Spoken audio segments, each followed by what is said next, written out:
Λοιπόν, τα περισσότερα θηλαστικά, ξέρετε, έχουν μία συνήθεια.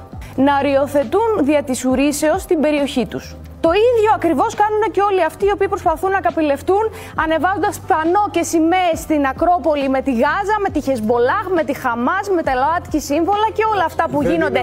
Δεν είναι τυχαίο, ακούστε με, δεν είναι τυχαίο το ότι πηγαίνουν στην Ακρόπολη και ότι πηγαίνουν και στο Ιερό Μνημείο του Αγνώστου Στρατιώτη. Δεν είναι καθόλου τυχαίο ότι τα σύμβολα που εμείς θυμάμαι ως δεξιοί, ως άνθρωποι που αγαπάμε την πατρίδα μας, ότι θέλουν να πηγαίνουν σε αυτά. Δεν είναι σε όλους τους Έλληνες.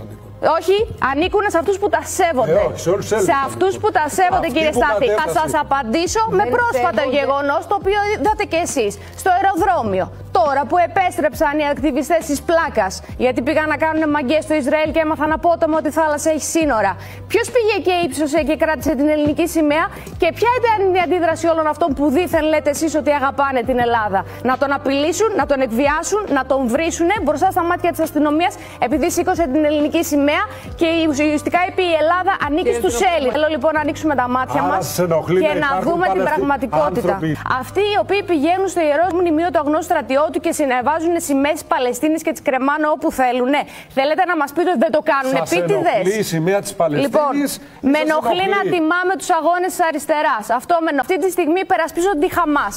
Λοιπόν, όποιος σηκώνει αυτές τις σημαίες και κάνει πορείες και όλα αυτά, τι που τόσο καιρό μας λέγανε ελευθεριά στην Παλαιστίνη και ελευθεριά στην Παλαιστίνη. Τώρα γιατί δεν βγαίνουν να πούνε μπράβο στον Τραμπ, μπράβο στον Νετανιάχου, μπράβο που έχουμε ειρήνη? Γιατί δεν το λένε? Γιατί δεν θέλανε? Γιατί ψάχνουν πάντα αφήγημα για να κλείνουν τους δρόμους.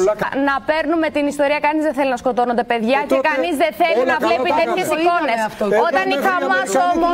Όταν η Χαμάς όμως μπήκε και δολοφόνησε, έσφαξε, βίασε, απήγαγε μέσα σε ένα φεστιβάλ ειρήνης. Ποιος τα καταδίκασε από όλους αυτούς? Ποιος καταδίκασε όλους αυτά που έκανε, αυτές τις σφαγές?